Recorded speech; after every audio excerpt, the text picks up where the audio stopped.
Vous êtes nombreux à me demander « Mais comment tu fais tes belles vidéos de piano avec les petites notes multicolores qui tombent du ciel, le clavier de piano, la partition intégrée ?» Bonne question, hein. Soit tu fais comme moi, tu galères pendant des années en essayant toutes sortes de logiciels, en passant un temps fou à faire plein de bêtises. Soit tu restes avec moi dans cette série découverte où je vais t'expliquer tout mon processus.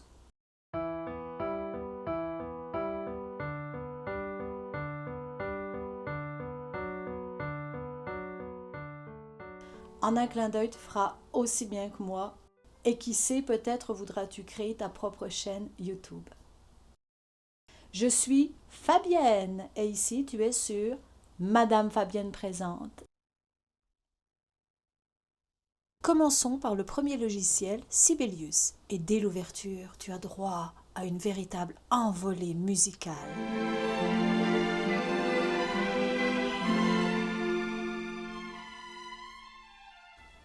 Ah, petite nouveauté, je t'offre en cadeau la partition au format Sibelius que nous aurons créé ensemble. Alors pour la voir, il te suffit de t'abonner sur mon espace Patreon, lien sous le vidéo.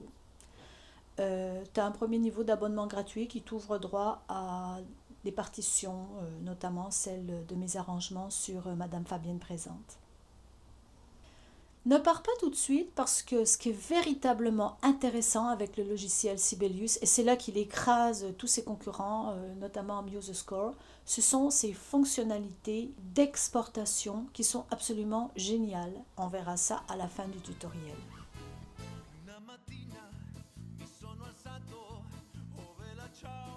Pour ce premier tuto, mon choix s'est porté sur la pièce Bella Ciao, qui est très aimée des pianistes et des chanteurs aussi.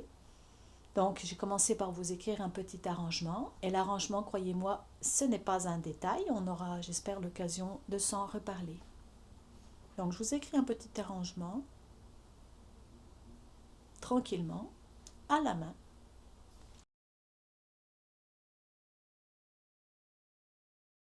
Assez de blabla, passons à l'action. Voici Sibelius qui s'ouvre. On va pouvoir faire notre belle partition. Comme je vous l'ai dit, il ne s'agit pas à proprement parler d'un cours de Sibelius. Ça, vous pourrez trouver facilement sur YouTube des tutoriels. On vous expliquera comment utiliser de A à Z le logiciel. Ici, c'est des travaux pratiques. C'est en forgeant qu'on devient forgeron. Je vous propose d'entrer dans mon bureau et de faire comme moi une belle partition. C'est dans la pratique qu'on apprend. Sur la page de démarrage rapide, on a plusieurs options. On choisit une nouvelle partition. Elle en a un large choix de papier à musique. Nous, on va cliquer sur piano solo, c'est le premier, ça tombe bien, c'est celui-là qu'on veut. Voici l'aperçu de la partition telle qu'elle ressemblera. Et à droite, tous les paramétrages du document. Alors dans un tutoriel YouTube justement, on disait « Oh, c'est pas important, crée ton document, tu pourras toujours revenir dessus après. » Eh bien, je ne suis pas d'accord. Parce que parfois, revenir sur un petit point de réglage, une fois que tu es dans le logiciel, c'est très compliqué, tu ne trouves pas ou ça ne marche pas. Je vous conseille de paramétrer tout de suite comme il faut votre document. On y va, c'est parti, c'est ici, en haut, format A4. Style, on a plusieurs styles, moi je vais prendre Moderna. Ensuite, la signature rythmique. Alors à votre avis, c'est quelle signature rythmique? Bella ciao. Una mattina, 2, 3 et 4 et 1 et 2. C'est du 4-4, donc il est déjà sur 4-4, on garde. On continue. Mesure de levée. Pour ceux qui ont l'oreille aiguisée, ça commençait par une levée. Una mattina. Donc tout. 3 croches. Donc on va prendre blanche. Le réglage par défaut c'est noir. On va l'enlever et aller chercher la blanche. Elle est ici. J'aurais pu mettre une noire pointée, mais j'aime bien que chaque temps soit visualisé. Tempo. Texte de tempo. On ne s'en occupe pas. Indication métronomique. Là, ça c'est important parce que plus tard, quand on fera la lecture de la partition, le logiciel va la lire à la vitesse qu'on lui aura indiquée. À vue de nez, c'est pas mal 120, je crois. Bella ciao, voilà. C'est aussi la vitesse, lorsqu'on fera l'exportation du fichier MIDI, c'est à cette vitesse-là qu'il jouera. Ensuite, réglage de l'armure, mi mineur, ça vous dit quoi mi mineur? C'est un dièse, bravo, et même, je dirais, un fa dièse. On continue. Le titre, c'est Bella ciao. Compositeur, bon, je ne m'occupe pas. tout est prêt. Maintenant, il n'y aura plus qu'à remplir les notes. Je vous fais grâce de toute l'interface. Comme je vous dis, ce n'est pas un cours. On va voir juste les choses dont on a besoin pour notre partition. Vous voyez, je peux cliquer n'importe où, la saisir. Et du pavé. Alors, il est ici le pavé.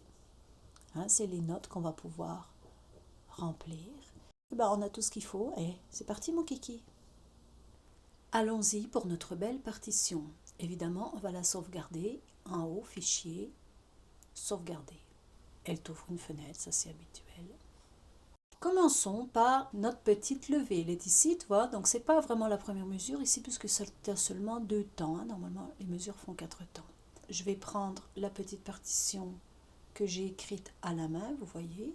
Ça commence par demi-soupir, croche, croche, croche. Je clique sur l'endroit où je vais ajouter la note et sur le pavé, je vais chercher une croche. Donc je ne la mets pas directement sur le premier temps. Là, elle s'est mise sur le premier temps. Je la mets sur le deuxième temps. Voilà. Le contre-temps, pardon.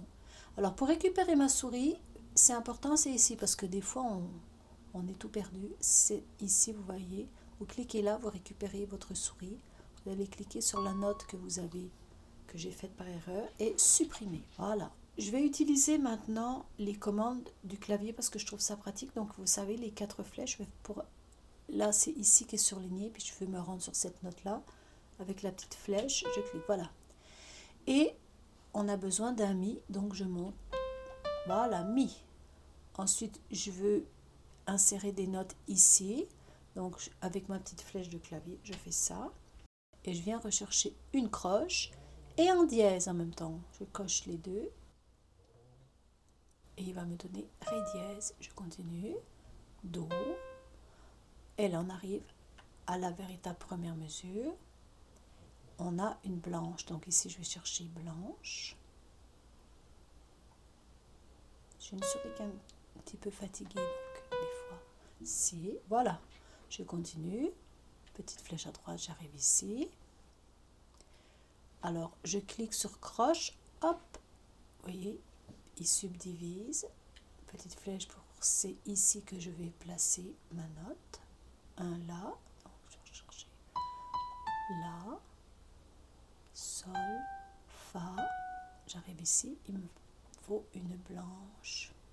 À toi, quand j'ai cliqué sur blanche, il a subdivisé en 2 blanches. Mi. Ce que j'aime bien faire aussi, qui sauve du temps, c'est je saisis un passage qui est identique à celui que je veux faire et je le copie.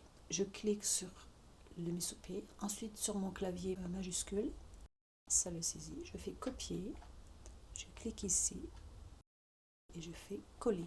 Ça, c'est pratique. Voilà, donc tu as compris. Je vais continuer de remplir toutes mes notes. Et voilà ma partition finalisée. Après les notes, vous remarquerez que j'ai placé tous les signes. Parce que dans une partition, il y a à peu près la moitié, c'est des notes, puis l'autre moitié, c'est tout ce qui n'est pas des notes. Ici, vous voyez les nuances. Alors pour cela, j'ouvre mes onglets, tout simplement. Donc, tout ce qui est du texte, comme par exemple les nuances, les repères de répétition, le texte, c'est en haut, onglet texte. Donc, pour les nuances, vous voyez, il y a un pavé qui prévoit tout ça. C'est très facile, il suffit de saisir la note puis de le placer. Ensuite, pour ce qui est des signes, ici vous avez un signe de liaison, ou ici vous avez des boîtes de répétition. Vous allez à l'onglet notation, pareil, il y a une boîte où tout est déjà prêt, il n'y a plus qu'à cliquer. Par exemple, je vais enlever cette liaison-là. Si je voulais une liaison, je saisis le passage, je vais à liaison, pof, il met la liaison, hein, c'est magique. J'ai même rajouté les paroles, donc les paroles c'est onglet texte, là-haut, paroles, c'est très facile. On va enfin pouvoir passer à l'exportation.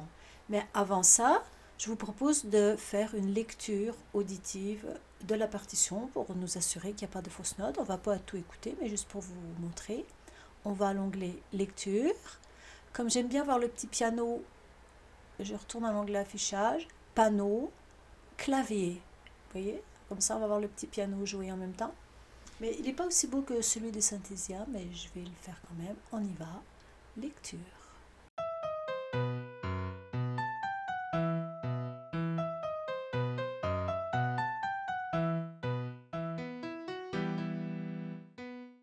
Voilà, c'est déjà une bonne première étape. On va enfin pouvoir passer à l'exportation. Merci d'avoir suivi jusqu'ici. J'espère que vous avez appris plein de choses et que vous avez réussi à reproduire cette belle partition sur votre logiciel. Nous sommes donc rendus à l'étape de l'exportation. Donc je vais à gauche, fichier, et regarder la magie de Sibelius exporter. On peut l'exporter au fichier audio, par exemple un MP3. Vidéo, voyez, carrément il va vous sortir un vidéo. C'est ce que j'ai fait dans mes shorts, regardez. Avec ça, vous ouvrez une chaîne YouTube, vous faites 10 partitions par jour, c'est tellement pratique et rapide. PDF, bon, images, tout le monde connaît. Musique XML, ça c'est un format qui peut être lu par les différents logiciels de notation musicale. Si par exemple vous avez MuseScore, vous pourrez ouvrir ce fichier grâce au format XML. Et nous, ce qui nous intéresse pour la prochaine étape, c'est le fichier MIDI. Grâce à lui, on va pouvoir continuer et aller sur Synthesia pour faire cette belle animation de piano et de notes qui montent, exporter. Et donc là, on va pouvoir l'enregistrer. Et on a notre fichier MIDI. Prochaine étape, Synthesia.